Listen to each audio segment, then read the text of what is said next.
Hello friends, कैसे हैं आप लोग। फ्रेंड्स, अपर्णा गार्डनिंग में आपका बहुत बहुत स्वागत है। फ्रेंड्स, आप जो ये देख रहे हैं ये है कोकोपीट। ये कोकोपीट मैंने घर ही में तैयार किया है, तो आज मैं इसी की वीडियो आपके साथ शेयर करने वाली हूँ। जिन लोगों को टेरेस गार्डनिंग का शौक़ होता है और जो पॉट में फ्लावर प्लांट लगाते हैं या कोई भी प्लांट लगाते हैं, वहाँ कोकोपीट का ज़्यादातर यूज़ होता है। कोकोपीट एक तरीके की बहुत ही हल्की सॉइल होती है, इसलिए इसको एज अ सॉइल यूज़ किया जाता है। कोकोपीट का यूज़ जनरली ज़्यादातर लोग जो बीज होते हैं उसके जर्मिनेशन में करते हैं। कोकोपीट में बीज लगाने से उसका जर्मिनेशन बहुत ही अच्छा होता है। वैसे तो कोकोपीट में कोई न्यूट्रिशन नहीं होता, लेकिन ये मिट्टी को हल्का बनाता है और वेल ड्रेन बनाता है, इसलिए इसका यूज़ किया जाता है। मार्केट में वैसे कोकोपीट की जो ब्रिक्स होती हैं वो मिलती हैं, तो उनको बड़ी बड़ी मशीनों में कंप्रेस करके इस फॉर्म में लाया जाता है। देखिए, मेरे पास एक छोटा सा सैंपल है, तो ये जो पाउडर फॉर्म में था इसी को कंप्रेस करके इस फॉर्म में लाया जाता है। तो आपको मार्केट में कोकोपीट की ब्रिक मिल जाती है, तो आप इसको अगर इस सैंपल को पानी में डालेंगे तो फूल के बहुत ज़्यादा क्वांटिटी में हो जाता है। इसी फॉर्म में ब्रिक्स भी मिलती हैं, उसको आप पानी में जब भिगोएंगे तो बहुत ज़्यादा फॉर्म में हो जाती है। तो ज़्यादातर लोग अपनी सॉइल में इसको मिक्स करके इसमें प्लांट लगाते हैं। तो आज मैं इस वीडियो में आपको इसकी पूरी प्रोसेस बताने वाली हूँ कि ये कोकोपीट मैंने घर में कैसे तैयार किया है। इसकी बहुत सारी प्रोसेस है, बहुत लोग अलग अलग टाइप से यूज़ करते हैं। कुछ लोग नारियल के छिलके को पीस के यूज़ करते हैं, कुछ भिगो के यूज़ करते हैं, लेकिन जो मैं आपको बताने वाली हूँ ये बहुत ही इजी मेथड है और इसमें जो कोकोपीट है वो कंपोस्ट भी होती है और ईज़िली आपकी कोकोपीट तैयार भी हो जाती है। तो मैंने यहाँ पे कुछ नारियल के छिलके लिए हैं। ये देखिए, नारियल के जो छिलके होते हैं बहुत ही हार्ड होते हैं, तो इनको अगर हम डायरेक्ट कैंची से कट करेंगे तो ये कैंची भी ख़राब कर देंगे और आपके हाथ में छाले भी पड़ सकते हैं। तो इसलिए इनको इस तरीके से बिल्कुल नहीं कट करना है। मैं इसकी बहुत ही आपको आसान तरीका बताने वाली हूँ। देखिए कितना हार्ड है, इसके जो फाइबर्स हैं बहुत हार्ड होते हैं और इसमें जो ये आपको बुरादा जैसा दिख रहा है यही इसका कोकोपीट होता है। तो देखिए, जब इसको हम इस तरीके से छीलते हैं तो नीचे इसके बुरादा जैसा गिरता है। ये देखिए, ये जो है ये है इसका बुरादा। तो यही बुरादे को कंपोस्ट करके कोकोपीट बनाया जाता है। ये देखिए, आपको ये ब्राउन ब्राउन दिख रहा है। कुछ लोग जनरली इसको ऐसे ही यूज़ करते हैं, लेकिन ऐसे यूज़ करने से आपके जो प्लांट है वो ख़राब भी हो सकता है, इसलिए इसको डिकम्पोस्ट करना बहुत ज़रूरी है। दोनों में अंतर भी दिख रहा है, वो डार्क ब्राउन है, ये लाइट ब्राउन है। तो ये अभी कंपोस्ट नहीं हुआ है, तो हम इसको कंपोस्ट करने की प्रोसेस जो होती है उसके साथ साथ ही कोकोपीट बनाएंगे। तो सबसे पहले हमें क्या करना है, ये नारियल के छिलके हैं इस तरीके से आपको थोड़ा सा हाथ से इस तरीके से अलग अलग कर लेना है। ज़्यादा तो आप कर नहीं पाएंगे, आपके हाथ छिल भी सकते हैं, बहुत हार्ड होता है इसका फाइबर। तो जितना हो सके आप उसको इस तरीके से अलग अलग कर लीजिए।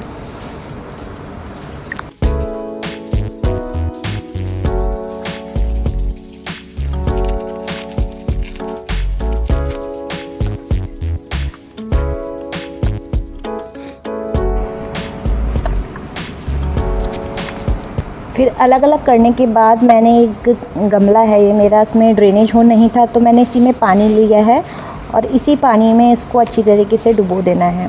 आपको पानी की क्वांटिटी इतनी रखनी है कि आपके जो छिलके हैं वो ठीक से भीग जाए अंदर।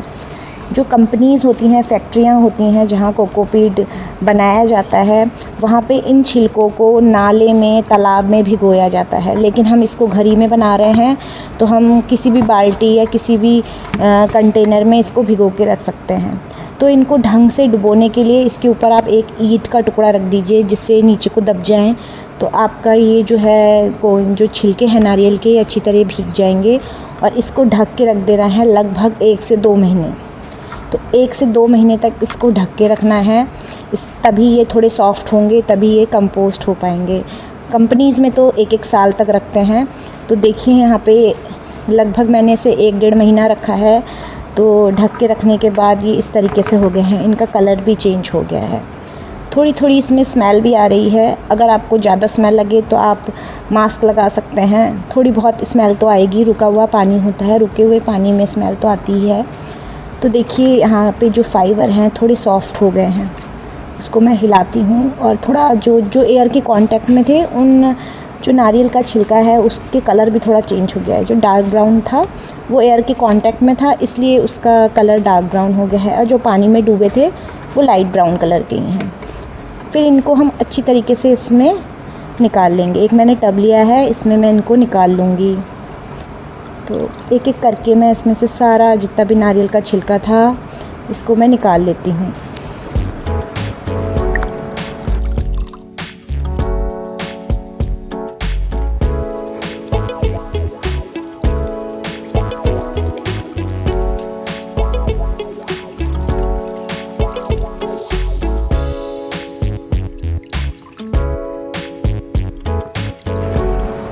तो यहाँ पे मैंने अपने नारियल के छिलके अच्छी तरीके से निकाल लिए हैं और देखिए कितना सॉफ़्ट हो चुका है। इसके जो फाइबर हैं वो भी बहुत सॉफ़्ट हो गए हैं। अब हमें क्या करना है, नेक्स्ट प्रोसेस हमारी ये है, जिस पानी में इसको डुबोया था हमने, उस पानी को फेंकना नहीं है। ये बन चुका है एक लिक्विड फर्टिलाइज़र। हमने नारियल के छिलके जिस पानी में भिगोए उसका भी हम यूज़ करेंगे, नारियल के छिलके का फाइबर का भी यूज़ करेंगे। तो सबसे पहले हम इस पानी को किसी छन्नी की सहायता से छान लेते हैं। आपके पास छन्नी नहीं हो तो कपड़े से भी छान सकते हैं। बस आपके जो इसमें मोटे मोटे कण हैं ये छन के पानी में नहीं जाने चाहिए, इसलिए इस पानी को फेंकना नहीं है, इस पानी को हम यूज़ करेंगे। तो देखिए सारा पानी मैं एक एक करके पूरा छान लेती हूँ और इसको एक कंटेनर में डाल देती हूँ। ये मेरे पास एक खाली गमला था तो मैं उसी में डाल देती हूँ। बाकी के पानी को भी हम छान लेंगे।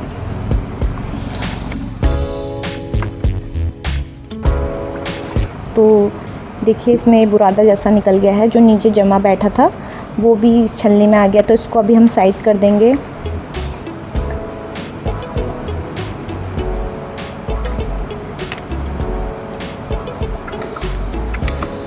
और बाकी के बचे हुए पानी को हम इसमें डाल देंगे। तो लगभग मेरा 1.5 मग पानी यहाँ पे इकट्ठा हुआ है, जिसमें मैंने अपने नारियल के छिलके भिगोए थे। और इसका जो ये बुरादा है, जो ये मोटा मोटा नीचे था, ये हमारा कोकोपीट ही है जो कंपोस्ट हो चुका है। तो इसको हम लास्ट में यूज़ करेंगे। हमारा जो लास्ट में कोकोपीट बनेगा उसी में हम इसको यूज़ करेंगे। तो अभी के लिए हम इसको साइड कर देते हैं। और जो हमारा ये पानी है, जैसे हमारे यहाँ पे 2 मग पानी था, 1.5 मग के आसपास पानी था, तो उसमें हम 2 मग पानी और डाल देंगे। नॉर्मल वाटर जो होता है वो डाल देंगे। और यहाँ पे हमारा एक लिक्विड फर्टिलाइज़र बनके तैयार हो चुका है। और इस फर्टिलाइज़र को आपको उन साग सब्जियों में दे सकते हैं, जैसे तुरई की बेल, लौकी की बेल, जो गर्मियों के सीज़न के प्लांट्स होते हैं, आप उनको दीजिए तो आपके प्लांट झुलसेंगे नहीं, उनको बहुत ठंडक महसूस होगी। अब नेक्स्ट स्टेप हमें ये करना है कि जो हमारे ये फाइबर थे जो हमने पानी में भिगोए थे, इनको कैंची की सहायता से कट कर लेना है। जितना छोटा कट कर सकें उतना करिए। अगर आप इसको पानी में नहीं भिगोते और डायरेक्ट कट करते तो आपको बहुत दिक्कत होती, क्योंकि ये बहुत हार्ड होते हैं और कैंची से कट करने पे आपकी कैंची भी ख़राब हो सकती थी और आपके हाथ में छाले भी पड़ सकते थे। छाले इसलिए कह रही हूँ कि फ्रेंड्स, ये मेरा अपना एक्सपीरियंस है। जब मैंने पहली बार अपनी गार्डनिंग में कोकोपीट घर ही में बनाया था तो मेरे को पता नहीं था कि इतना हार्ड होता है। तो मैं तो कैंची से काटती चली गई और मेरे हाथ में 1-2 छाले भी पड़ गए थे, क्योंकि बहुत हार्ड होता है। मैंने भिगोया नहीं था। यूट्यूब में फिर मैंने देखा, जैसे मैं आपको बता रही हूँ, ऐसे ही मैंने भी सीखा है औरों से कि कोकोपीट घर में कैसे बनाते हैं। तो मैंने देखा कि इसको पहले भिगो के आप काटिए तो बहुत ईज़िली कट जाता है। डायरेक्ट आप काटेंगे तो बहुत टफ़ होता है, आपकी कैंची भी ख़राब हो जाएगी, आपकी जो आप ग्राइंड करेंगे उसकी ब्लेड भी ख़राब हो जाएगी। इसलिए ख़राब होने से अच्छा तो आप अपने हाथों की सेफ्टी रखिए और इनको भिगो के काटिए, तो बहुत ही ईज़िली कट जाते हैं। और ये देखिए मैंने धीरे धीरे करके अपने सारे कोकोपीट को मैं काट लूँगी।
तो यहाँ देखिए मैंने अपने जो कोकोनट के छिलके थे इनको कट कर लिया है और ये देखिए इसमें काफ़ी फ़ाइबर्स हैं। अभी हमें इन फ़ाइबर्स को भी अलग करना है। प्रोसेस थोड़ी टफ़ है लेकिन ईज़िली बन भी जाती है। मेहनत तो हर चीज़ में लगती है। तो इनको अलग करने के लिए सबसे सरल उपाय ये है कि इनको सबसे पहले आप धूप में सुखा लीजिए, क्योंकि ये अभी पानी से हमने निकाले हैं। काफ़ी 1-2 महीने से पानी में डूबे हुए थे तो काफ़ी गीले हैं और इसमें मॉइस्चर भी बहुत सारा है, तो इनको धूप में सुखाना बहुत ज़रूरी है। तो सबसे पहले हम इनको धूप में सुखाएंगे। तो मैंने यहाँ पे एक बोरा लिया है, तो उसी में मैं इसको सुखाऊंगी। तो आप चाहें तो धूप में सुखाइए, चाहे छाया में सुखाइए। तो इस बोरे में मैंने इसको अच्छी तरीके से फैला दिया है और बीच बीच में से 1-1 घंटे 2-2 घंटे में हल्का सा चलाते भी रहिए, क्योंकि नीचे नीचे मॉइस्चर रहेगा, ऊपर ऊपर के सूख जाएंगे। तो हल्का हल्का चलाते भी रहिए, तो ये आराम से आपके 1 दिन में सूख जाएंगे। तो 1 दिन तक हमें इसे सुखाना है।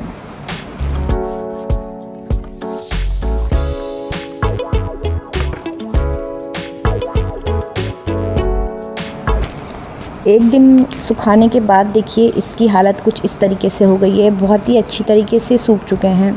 जैसे हम किचन में मसाले सुखाते हैं और फिर उनको ग्राइंड करते हैं तो बहुत ही अच्छे ग्राइंड होते हैं, तो वैसे ही हमें कोकोपीट को भी सुखा लेना है। देखिए कितने क्रंची और करारे करारे से हो गए हैं। तो इसलिए जब इसको हम ग्राइंड करेंगे तो ये बहुत ही ईज़िली ग्राइंड हो जाएंगे।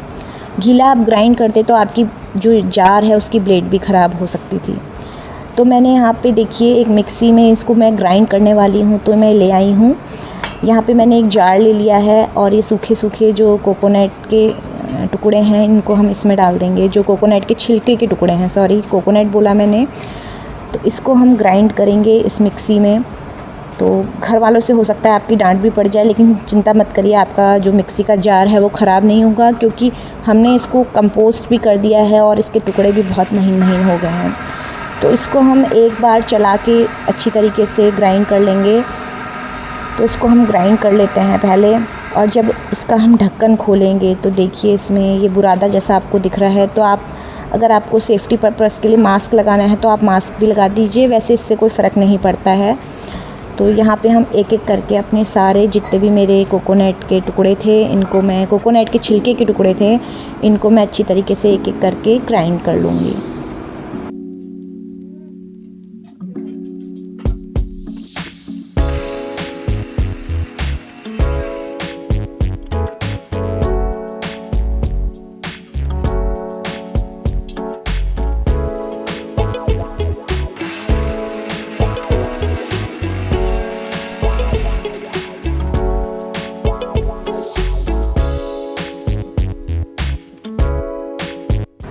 तो यहाँ पे मैंने अपने सारे छिलकों को ग्राइंड कर लिया है और देखिए ये बुरादा जैसा अलग दिख रहा है। अब हमें क्या करना है, इसमें से जो ये फ़ाइबर हैं इनको अलग करना है। देखिए ये फ़ाइबर बहुत ज़्यादा क्वांटिटी में दिख रहे हैं, छोटे छोटे टुकड़े हो गए हैं। तो इसके लिए मैंने यहाँ पे एक स्टील की छलनी ली है जिसमें मोटे मोटे छेद हैं।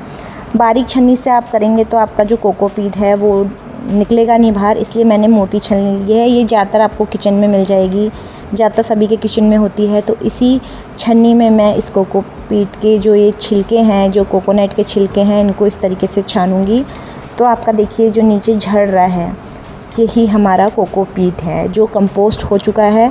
और आप अगर चाहें तो इसको दोबारा भी कंपोस्ट कर सकते हैं, यानी जो ये छना हुआ पार्टिकल है इसको दोबारा से आप पानी में भिगो के 1-2 महीने के लिए छोड़ दीजिए, तो ये दोबारा से और कंपोस्ट हो जाएगा, डीकंपोस्ट हो जाएगा, सॉरी। और ये देखिए इसको हम 1-2 बार जितना भी मेरा फ़ाइबर था ये अलग हो चुका है। ये देखिए ऊपर ऊपर जो दिख रहा है ये फ़ाइबर है, तो इसको भी हमें फेंकना नहीं है, साइड में इसको रख लेंगे। इसका भी यूज़ बताने वाली हूँ कि ये जो फ़ाइबर है कहाँ यूज़ होता है। देखिए कोकोनट का कोई भी पार्ट में वेस्ट नहीं जाने वाला है, उसका पानी हो, चाहे फ़ाइबर हो, चाहे ये बुरादा हो, सबका यूज़ है। तो कोई भी चीज़ आपकी वेस्ट नहीं जाएगी। तीनों के तीनों आपके एलिमेंट जो हैं गार्डनिंग में यूज़ होने वाले हैं। तो मैं पहले सारा ये जितना भी मेरे छिलके हैं इनको मैं पहले छान लेती हूँ एक एक करके।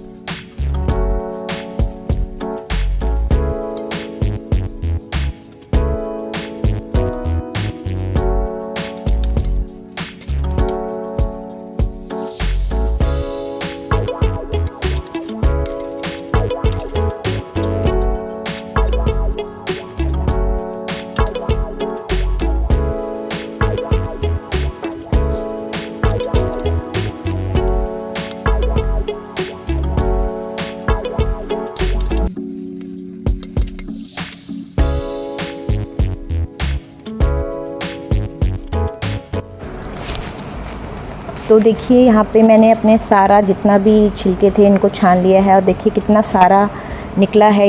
ये मैंने मात्र 4 कोकोनट के छिलके यूज़ करे थे। अभी नवरात्रि गई थी तो उसी में मेरे घर में नारियल यूज़ हुए थे, तो उसी के छिलके मैंने बचा के रख लिए थे। नवरात्रि में जितने भी छिलके यूज़ होते हैं मैं उनको फेंकती नहीं हूँ, रखती रहती हूँ, क्योंकि गार्डनिंग में उसका बहुत यूज़ है।